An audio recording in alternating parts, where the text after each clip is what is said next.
kalau kita mau lebih progres tapi di situ ada risiko, gimana ya? Tetap jalan atau gimana? Nah, kita harus belajar satu yang namanya menimbang risiko. Risiko itu ada dua. Satu risiko bisnisnya, yang kedua adalah risiko diri kita sendiri. Sama-sama bisnisnya, bagi satu orang lain tidak dianggap berisiko, bagi kita berisiko. Nah, kalau berisiko itu apa? Kita menimbang satu kemungkinan terjadinya. Misalnya, Anda dengarkan ini, Anda mendadak kejatuhan pesawat terbang. Mungkin nggak? Mungkin. Risikonya apa? Mati loh ada kejatuhan pesawat terbang. Tapi kemungkinan kecil nggak? Kecil, jadi bisa diabaikan. Anda harus tenang-tenang, kan gitu ya. Tapi risikonya ada kemungkinan terjadinya, besar kecil akibatnya. Kemungkinan terjadi, besar kecil.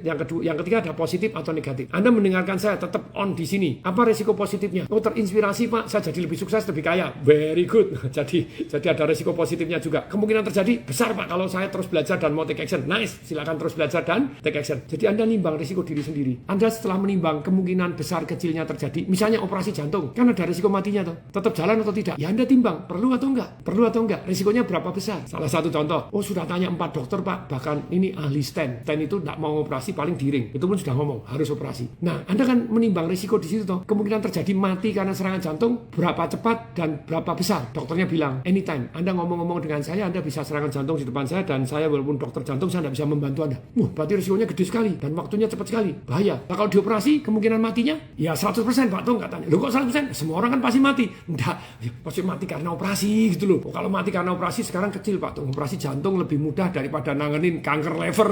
Jadi 0,1 dari 10.000 mungkin ada yang mati 1. Oh ya, Anda nimbang risikonya, kemungkinan terjadinya, dan akibatnya operasi. Terus bagaimana memperkecil risiko? Nah ini penting, Anda nanya. Dengan Anda nanya, supaya risikonya lebih kecil, saya nanya sama dokternya tuh. Operasi jantung, karena kepada untuk saudara, dokter punya rekomendasi dokter, karena dokter yang lebih tahu. Wah saya tidak bisa itu gini-gini. Enggak. Orang kan dokter takut disalahin, saya tidak akan nyalain dokter. Kalau dokter sendiri sakit jantung, kira-kira operasi dokter siapa? Lu kan masalah uang, kalau uang tidak masalah. Hanya kasih alternatif aja. Alternatif 1, 2, 3. Kalau dari dokter 3 ini, kalau uang tidak masalah, pilih mana? Pilih ini.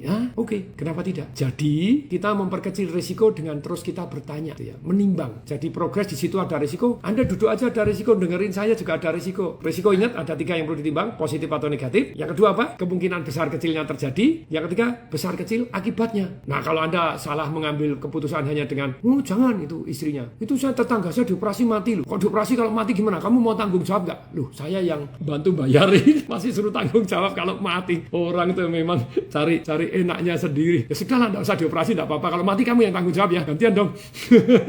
Kan nggak dioperasi juga bisa mati. Lebih baik tanya ahlinya. Nah ini tadi, supaya risikonya lebih kecil, kita kurangi dengan kita bertanya dan belajar, bahkan bergabung dengan ahlinya. Kalau operasi jantung ya saya tanya sama dokter jantungnya. Kira-kira operasinya ke siapa? Begitu, kalau dia bukan spesialisasi untuk operasi, dia spesialisasi untuk stent, nah kita jadi lebih tepat. Oke ya.